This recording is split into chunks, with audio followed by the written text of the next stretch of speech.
श्रीमद्भागवत नौवें स्कंद 19वां अध्याय में भक्तगणों आपको यदादि का ग्रह त्याग की कथा कहूँगा। भक्तगणों आप इस वीडियो को लाइक करें, सब्सक्राइब जरूर करें। कृष्ण भगवान तुम्हारा कल्याण करेंगे। सुनिए। श्री सुखदेव जी कहते हैं, परीक्षित, राजा यदादि इस प्रकार स्त्री के बस में होकर विषयों का उपभोग करते रहे। एक दिन जब अपने अधपतन पर दृष्टि गई तब उन्हें बड़ा वैराग्य हुआ और उन्होंने अपनी प्रिय पत्नी देवयानी से इस गाथा का गान किया। भृगुनंदिनी, तुम यह गाथा सुनो। पृथ्वी मेरे ही समान विषय का यह सत्य इतिहास है। ऐसे ही ग्रामवासी विषयी पुरुषों के संबंध में वनवासी जितेंद्र पुरुष दुख के साथ विचार क्या करते हैं कि इनका कल्याण कैसे होगा। एक था बकरा, वह वन में अकेला ही अपने को पीर लगने वाली वस्तुएं ढूंढता हुआ घूम रहा था।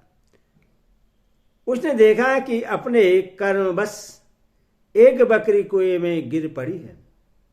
वह बकरा बड़ा कामी था। वह सोचने लगा कि इस बकरी को किस प्रकार कुएं से निकाला जाए।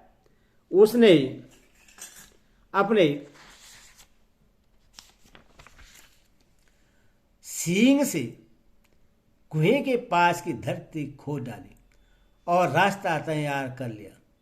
जब वह सुंदरी बकरी कुएं से निकले तो उसने उस बकरे से ही प्रेम करना चाहा। वह दाढ़ी मूछ मंडित बकरा, हष्ट पुष्ट जवान, बकरियों को सुख देने वाला, बिहार कुशल और बहुत प्यारा था। जब दूसरी बकरियों ने देखा कि कुएं में गिरी हुई बकरी ने उससे अपना प्रेम पात्र चुन लिया है, तब उन्होंने भी उसी को अपना पति बना लिया। वे तो पहले से ही पति की तलाश में थी। उस बकरे के सिर पर कामरूप पिशाच सवार था। वह अकेला ही बहुत सी बकरियों के साथ विहार करने लगा और अपनी सब सुध बुध खो बैठा। जब उसकी कुएं में से निकली हुई प्रियतमा बकरी ने देखा कि मेरा पति तो अपनी दूसरी प्रियतमा बकरी से विहार कर रहा है, तो उससे बकरे की यह करतूत सह न हुई। उसने देखा कि यह तो बड़ा कामी है, इसके प्रेम का कोई भरोसा नहीं है और यह मित्र के रूप में शत्रु का काम कर रहा है। अतः वह बकरी उस इंद्रलोलुप बकरे को छोड़कर बड़े दुख से अपने पालने वाले के पास चली गई। वह दीन कामी बकरा उससे मनाने के लिए मैं करता हुआ उसके पीछे पीछे चला, परंतु उससे मार्ग में मना न सका। उस बकरी का स्वामी एक ब्राह्मण था। उसने क्रोध में आकर बकरे के लटकते हुए अंडकोश को काट दिया, परंतु फिर उस बकरी का ही भला करने के लिए फिर से उससे जोड़ भी दिया। उससे इस प्रकार के बहुत से उपाय मालूम थे। फिर इस प्रकार अंडकोश जुड़ जाने पर वह बकरा फिर कुएं से निकली हुई बकरी के साथ बहुत दिनों तक विषय भोग करता रहा, परंतु आज तक उससे संतोष न हुआ। सुंदरी, मेरी भी यही दशा है। तुम्हारे प्रेम पास में बधकर मैं भी अत्यंत दीन हो गया। तुम्हारी माया से मोहित होकर मैं अपने आप को भी भूल गया हूं।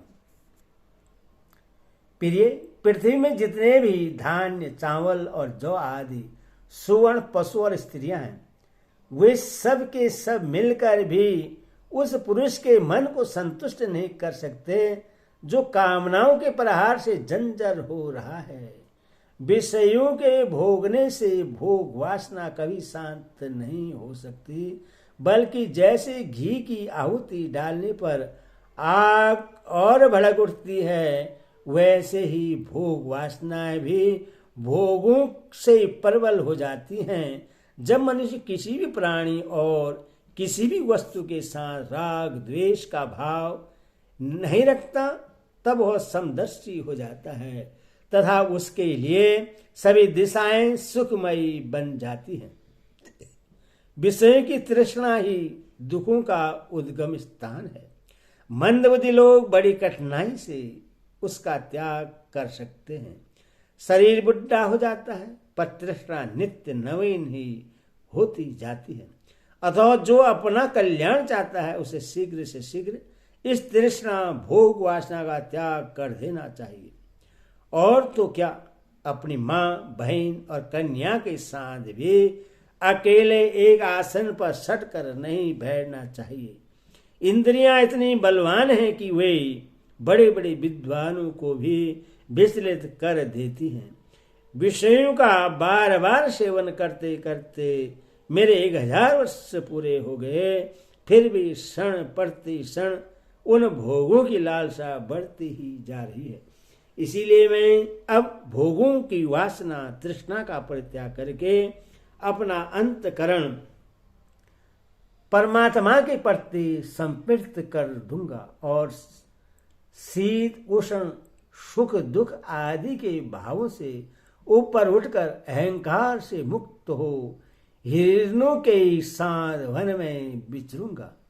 लोक परलोक दोनों के ही भोग असत हैं, ऐसा समझकर न तो उनका चिंतन करना चाहिए और न भोग ही समझना चाहिए कि उनके चिंतन से ही जन्म मृत्यु रूप संसार की प्राप्ति होती है और उनके भोग से तो आत्मनाश ही हो जाता है। वास्तव में इनके रहस्य को जानकर इनसे अलग रहने वाला ही आत्मज्ञानी है। परीक्षित, यदादि ने अपनी पत्नी से इस प्रकार कहकर पूर्व की जवानी उससे लौटा दी और उससे अपना बुढ़ापा ले लिया। यह इसलिए कि अब उनके चित्त में विषय की वासना नहीं रह गई थी। इसके बाद उन्होंने दक्षिण पूर्व दिशा में धुहु, दक्षिण में यदु, पश्चिम में तुवर्षु और उत्तर में अनु को राज्य दे दिया। सारे भूमंडल की समस्त संपत्तियों के योग्यतम पात्र पुरु को अपने राज्य पर अभिषिक्त करके तथा बड़े भाइयों को उसके अधीन बनाकर वे वन में चले गए। यदि भी राजा यदादि ने बहुत वर्ष तक इंद्रियों से विषयों का सुख भोगा था, परंतु जैसे पांख निकल आने पक्षी अपना घोंसला छोड़ देता है, वैसे उन्होंने एक क्षण में ही सब कुछ छोड़ दिया। वन में जाकर राजा यदादि ने समस्त आसक्तियों से छुट्टी पा ली। आत्मा साक्षात्कार के द्वारा उनका त्रिगुणमय लिंग शरीर नष्ट हो गया। उन्होंने माया मल से रहित परम ब्रह्मा परमात्मा वासुदेव में मिलकर वह भागवती गति प्राप्त की, जो बड़े बड़े भगवान के प्रेमी संतों को प्राप्त होती है। जब देवयानी ने वह गाथा सुनी तो उसने समझा कि ये मुझे निवृत्त मार्ग के लिए प्रोत्साहित कर रहे हैं, क्योंकि स्त्री पुरुष में परस्पर प्रेम के कारण विरह होने पर विकलता होती है। यह सोचकर ही उन्होंने यह बात हंसी हंसी में कही है।